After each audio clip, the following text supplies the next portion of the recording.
O telefone nunca tocou, nem uma vez, nem quando o presidente desapareceu, nem quando a porta da sede foi arrombada às 3 da manhã. Nem mesmo quando 3 capítulos fecharam no mesmo mês. Eles poderiam tê-lo chamado, mas ninguém o fez porque sabiam que ele já estava de olho. Começou com pequenas coisas. Um homem em Maryland foi mandado calar a boca e obedeceu. Um novo recruta em Jersey deu um soco e desapareceu. E em algum lugar entre Delaware e Staten Island, um nome começou a aparecer nas conversas novamente. Não alto, não repetido, apenas passado de mesa em mesa como um aviso. Ele está solto. Ele não falava há anos, não liderava, não pressionava, não precisava. Mas a disciplina corria como sangue e a nação pagã havia esquecido como sangrar a moda antiga. Então o silêncio mudou, as regras ficaram mais rígidas. E quando perceberam o que estava acontecendo, ele já estava sentado à cabeceira da mesa.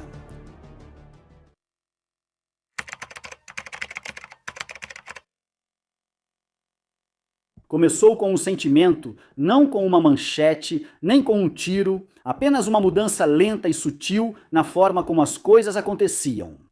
O clima dentro dos clubes mudou. Por 6 anos, a nação pagã avançou aos trancos e barrancos sob o comando de um homem chamado Tirone, um presidente tampão, bom no papel, discreto e público, invisível quando era necessário. Mas durante a maior parte da primeira metade da década de 2010 e do início da segunda metade dessa década, Miguel Trone, de Harrisburg, Pensilvânia, controlou a nação pagã. Terrível Tirone. O clube estava crescendo em barulho, mas diminuindo em medo. Os territórios eram escassos, o respeito era ainda mais escasso, e o código tinha se tornado mais uma sugestão do que uma escritura. Conan não gostava da forma como o clube estava desviando fundos. Eles estavam indo numa direção em que o clube estava perdendo a coragem. É a melhor forma que posso dizer. Conan integra o clube principal e depois decide assumir o controle. Mas eles não eram realmente levados a sério, sabe? A ponto de terem um assento na mesa principal. Ao falar de Hells Angels, Outlaws e Mongols. E agora eles têm. E isso é por causa de Conan Richter e do que ele conseguiu implementar desde que assumiu o poder no final de 2018. Depois vieram os avistamentos, um capítulo na Pensilvânia, outro em Maryland. Não foram visitas barulhentas, mas significativas. As reuniões eram mais curtas, as perguntas mais incisivas, e no centro de tudo estava ele, o homem que eles costumavam chamar de Bárbaro. Em 2017, ele estava ansioso para liderar e coordenou o que pode ser descrito como um golpe de Estado sem sangue. Keith Richter estava solto desde 2012 após cumprir 10 anos por conspiração federal devido a uma tentativa de assassinato fracassada que deixou um pagão vivo e Richter preso. Mas quando ele voltou, não correu atrás da coroa. Ele esperou, observou e então, em 2018, agiu! Quando a maioria dos membros percebeu o que tinha acontecido, já era tarde. Tyrone estava fora e Conan estava no comando. Richter tinha seus leais seguidores e eles disseram a Trone que ele ou renunciava e entregava o poder ou seria removido à força. Ele se afastou, Conan assumiu o poder. Isso foi no final de 2017. No início de 2018, ele já estava lançando sua Onda Azul. E dessa vez, ele não estava vindo como um soldado, ele estava vindo como o sistema. Eles chamaram de Onda Azul, 30 capítulos, 5 anos. Ele é nomeado presidente nacional e todo o trabalho dele é querer expandir. Eles chamam de Onda Azul em todo o país, todos esses clubes. Uma campanha de expansão, diferente de tudo que os Pagans já tinham feito antes. Bares de motoqueiros na Virgínia, casas de penhores em Indiana, estacionamentos em Ohio, todos ficando azul e cinza. Eles controlam territórios em todos os Estados Unidos, certo? Começaram em 1957. E aí meio que explodiu nos anos 70. Hoje eles estão na Califórnia, Nevada, Delaware, Flórida, Kentucky, Michigan, Illinois, Oregon, Tennessee, Virginia, Rhode Island, pode descer abaixo de Jersey, Nova York, Carolina do Norte, Ohio, Índia. E muito disso, na verdade, se deve ao cara que é o presidente nacional hoje, Conan, Keith Richter, o Bárbaro. Imagina ter esse apelido.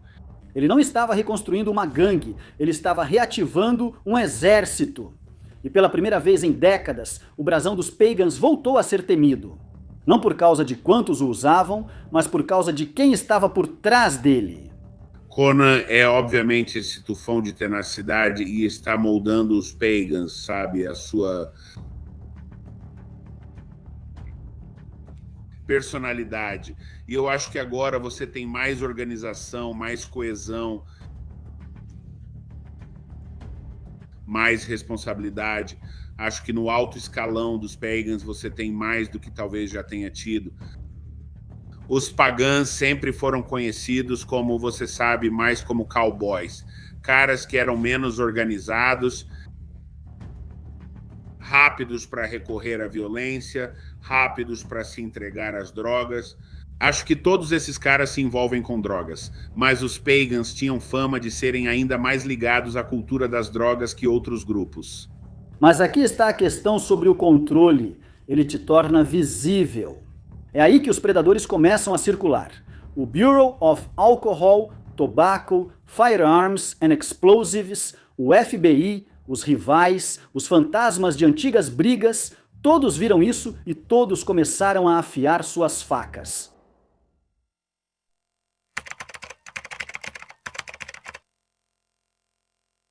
Ei, irmãos, cansados das besteiras e censura do YouTube? Hora de se libertar! Por isso fui para o Patreon, onde ofereço o conteúdo cru e sem censura que vocês querem. Junte-se à minha galera por lá e aproveite vários benefícios. Acesso antecipado exclusivo a todos os vídeos, dias antes do YouTube, experiência 100%, sem anúncios, conteúdo sem censura, discussões na comunidade sem restrições, o dobro de conteúdo, 2 vídeos incríveis toda semana, acesso Very Important Person e interação direta comigo.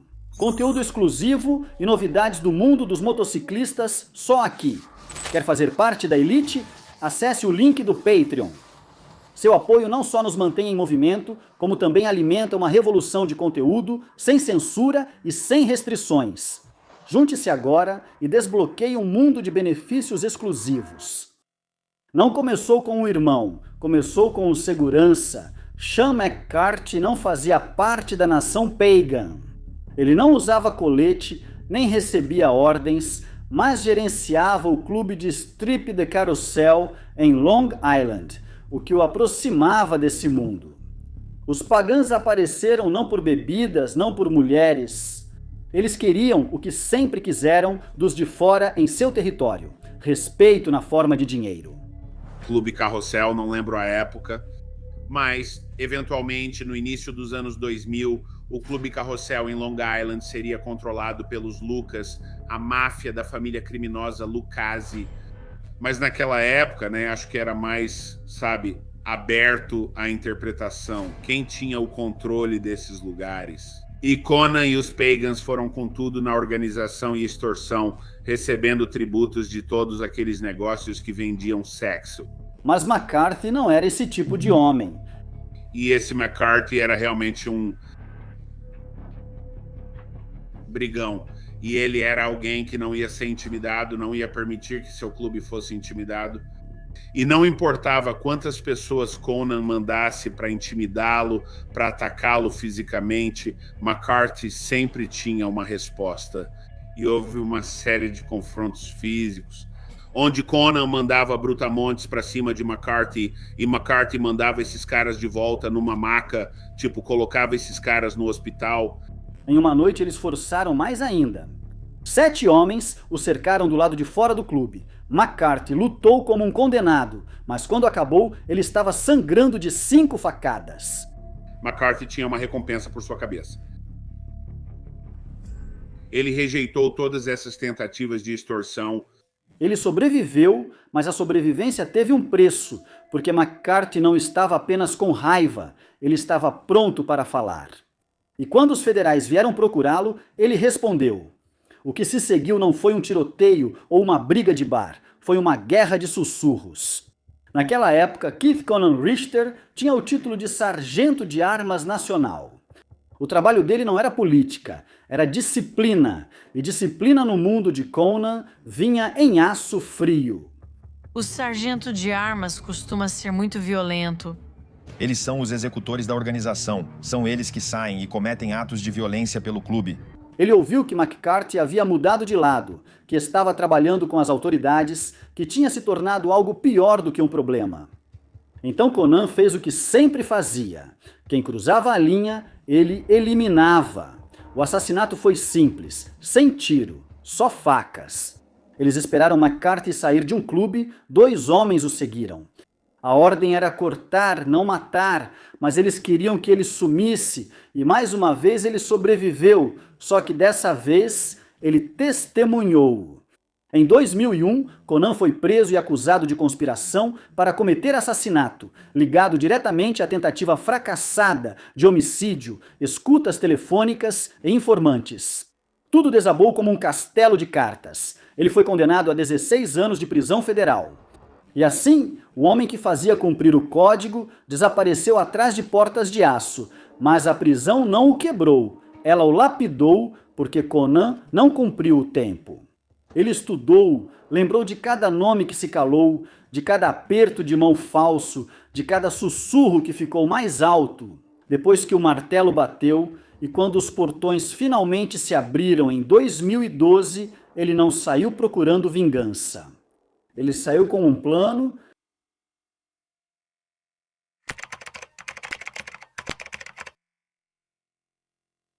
Eles chamavam de crescimento, mas o que Conan construiu não se comportava como crescimento.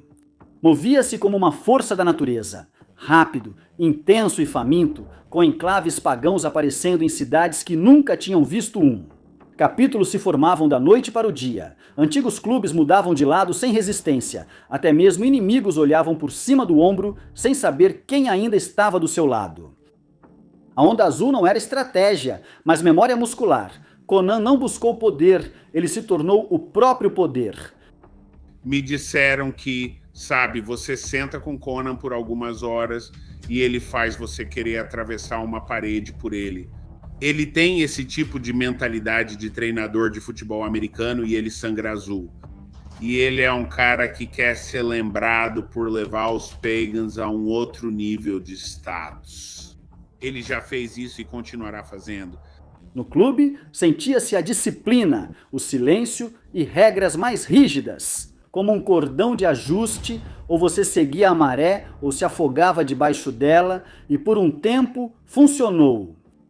Capítulos se multiplicavam, comícios aumentavam e a reputação se espalhava como uma tatuagem impossível de ignorar ou remover. A nação pagã já não era mais uma presença regional, era uma ameaça costurada com coragem, medo e a mão de Conan no volante.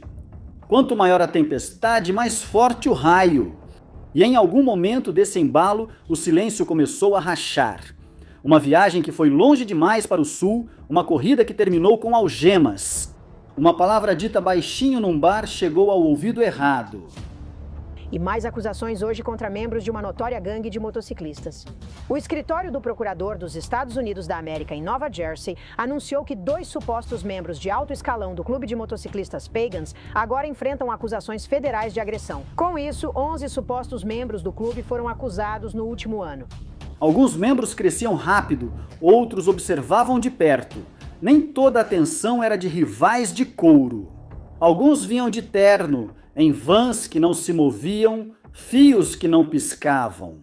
Os federais não tinham esquecido Conan. Eles já tinham visto esse padrão antes, só que não com essa ousadia. Essa expansão o tornou visível, e a visibilidade o deixou vulnerável. E enquanto a maioria dos clubes é feita para sobreviver, Conan foi feito para dominar. Mas todo império tem seu ponto fraco, sua rachadura no concreto. E em algum lugar dentro dessa tempestade, essa rachadura já tinha começado a se formar.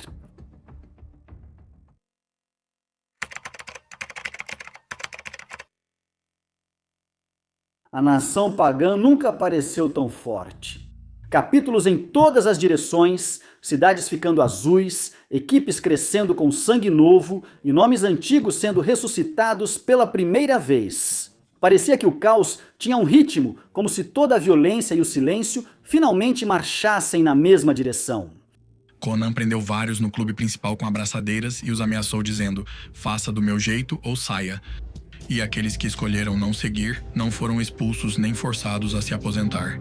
Se você estava lá com Conan no dia em que eles tomaram o clube à força, você está entregando o pet de regulador.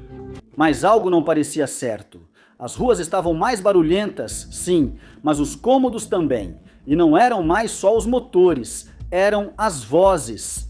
Aquele tipo que ficava um pouco quieto demais quando Conan entrava, o tipo que demorava 1 segundo a mais no portão do clube, o tipo que fazia perguntas. Nenhum irmão de colete deveria perguntar isso em voz alta. Conan já tinha visto isso antes. O poder não só atrai inimigos, ele os cria. De fora, eles vinham com cortes e coletes rivais. De dentro, vinham com sorrisos. Começou com coisas pequenas, uma apreensão em uma corrida de rotina. A sede foi invadida antes mesmo de alguém perceber que estava sendo vigiado. Um nome mencionado uma vez aparecendo depois em um processo judicial. E então vieram os boatos de que alguém estava falando, que alguém estava grampeado, que alguém tinha virado informante. Ele nunca demonstrou pânico, esse não era o jeito de Conan, mas seus olhos pararam de descansar. Suas visitas ficaram mais curtas, suas palavras mais escassas. E o peso do silêncio, a mesma arma que ele sempre usou, começou a pressioná-lo. O mesmo silêncio que construiu sua lenda agora o isolava, porque ninguém sabia em quem confiar. E em uma irmandade construída sobre sangue, a dúvida se espalha como fumaça. A polícia não estava mais arrombando portas. Eles estavam ouvindo, tinham olhos nas entregas, ouvidos nas reuniões. Eles sabiam demais, rápido demais. E alguém de dentro, estava ajudando eles. Não porque queriam, mas porque a pressão faz as pessoas cederem. E o sangue novo não sangrava como o antigo. Conan continuou construindo, aparecendo e fingindo que a fundação não rachava sob seus pés. Mas toda onda, por mais forte que seja, começa a recuar. E bem abaixo do som do crescimento, dos motores e do medo, as paredes estavam sussurrando. Ele não sabia o quão próximos estavam.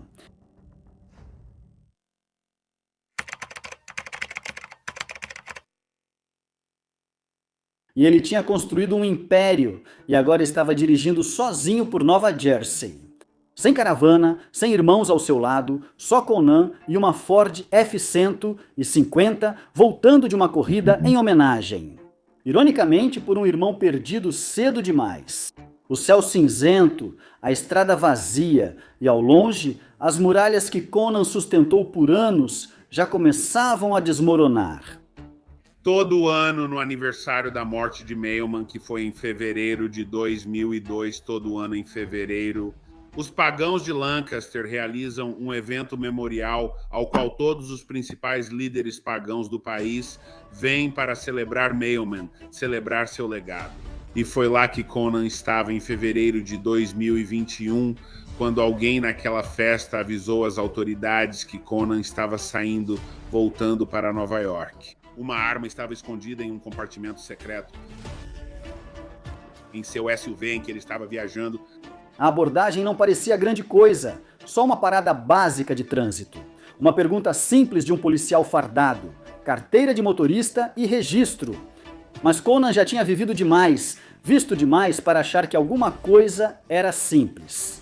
Não havia nada de rotineiro na maneira como eles se aproximaram do carro, nada de casual no tom de voz. E quando pediram para ele sair, ele não discutiu, apenas expirou lentamente, como um homem que sabia que esse momento chegaria. Eles encontraram em um compartimento escondido uma Ruger 45 totalmente carregada. Para um homem como Conan, isso já era o suficiente.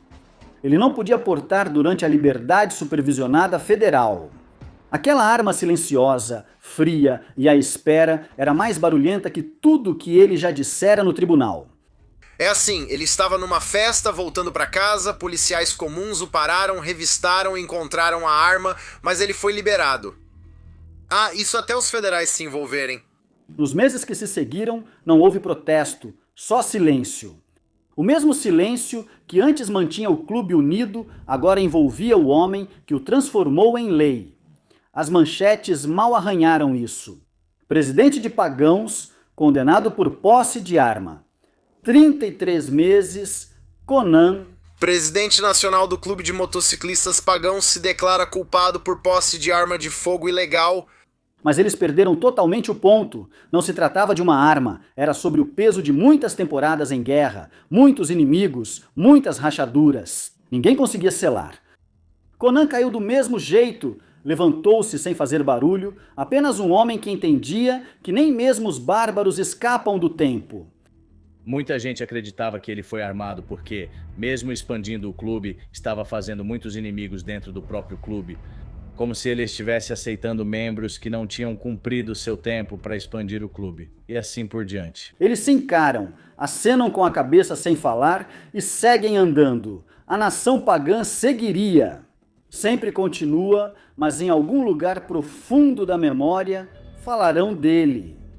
Não porque ele era barulhento, não porque era cruel, mas porque por um tempo ele pegou uma irmandade fragmentada e a fez agir como uma só mão, uma que foi longe demais e no final se fechou em um punho ao redor de si mesma.